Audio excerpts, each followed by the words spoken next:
I take her arm and I have it straight, I push medially. This is a valgus stress. What am I stressing right this second?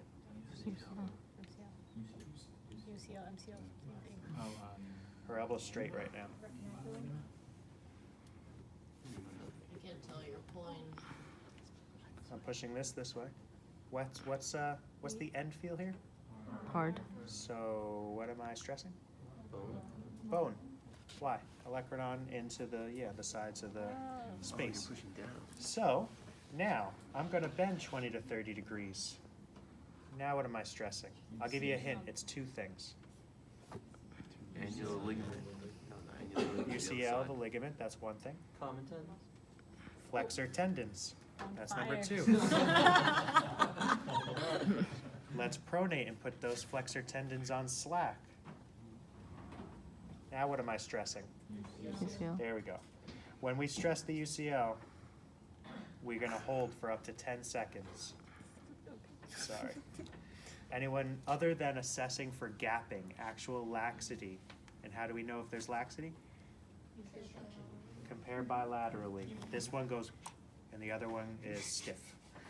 So that's one way. So we're going to compare bilaterally. Why do you think we should hold it for 10 seconds? Because they have to move. Do you guys know about creep and plasticity? A little bit. You did? I think. Yes.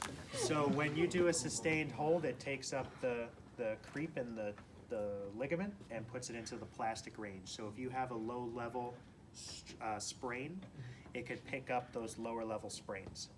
So let's say she blew out her elbow. It's her UCL's gone. If I do this, chances are it's going to be gapping, and I can feel right away it's gapping. But now let's say that she's a pitcher, and she may just have a little irritation on the medial side, something a little low level graded. We need to better be able to pick up those smaller sprains where we do the same thing, but now we need to hold it for 10 seconds and see if we have an increase in laxity after that, or if we have an increase in pain complaint. Sound good? And that's what gapping correlates to, is laxity and stability. Like there's, Yep. it's not tight. In the creep 10 seconds, anytime we stress a ligament, that is going to be your guidelines. Look for laxity initially, hold it for 10 seconds to look for pain and laxity. For any, that's like the guideline for any ligament check. Do you apply more pressure after 10 seconds, or will it just, it'll give? It'll give. Okay. So that is valgus stress, your gapping.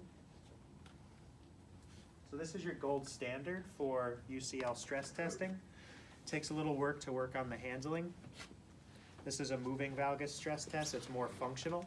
You know the painful arc for the shoulder? Mm-hmm. This is the painful arc for the elbow. Pain from here to here is what we care about.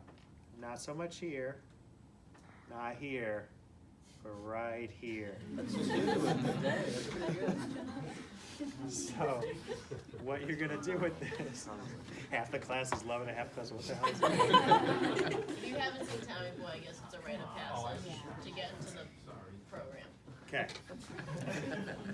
So with this, we're providing a little bit of an anterior stress at the distal humerus. This is gonna put pressure one way. This pressure is gonna go backwards, so this is gonna create pressure that way. So that's gonna create a valgus effect at the medial aspect of the elbow. And when we're in this position, we slowly go into this position because we are stressing the elbow, we are stressing the shoulder. And once we're in a comfortable spot, at least for me, we're quick. Oh, that's weird. So it is, yeah, it's speed. And what do we care about is now when we're here. So this is very functional because we're valgusly stressing, but it's in a dynamic arc of motion. So when she goes to throw the ball, ow, it's because she's going right into that position where she is most stressing that medial elbow. That just takes some handling because the common problems is you're bringing this back until you dislocate their shoulder, you're pushing too hard, so now they're going forward, you're torquing the crap out of their shoulder and elbow, so this hurts. So it's just getting used to this nice stable position, and it's getting used to the handling of quickly moving without them guarding. Is that supposed to, like, you only stop like this kind of range? You I don't- go a little bit past it, but there's no reason for me to go all the way there. Is it supposed to feel like sort of weird in the shoulder? You're gonna be stressing it a little bit, sure. Okay. Doctor, are you supposed to like push here and push here at the same time? So- Like that? Pushing this here, pulling this back here, creates that same stress that you just pointed to. And now it takes that stress and pushes it through a range where it's supposed to be stabilizing. Its main job is at this range. This range is bone, this range is bone, this range is ligament. So that's why it's stressed or positive in that arc. All right, let's split up and practice. We got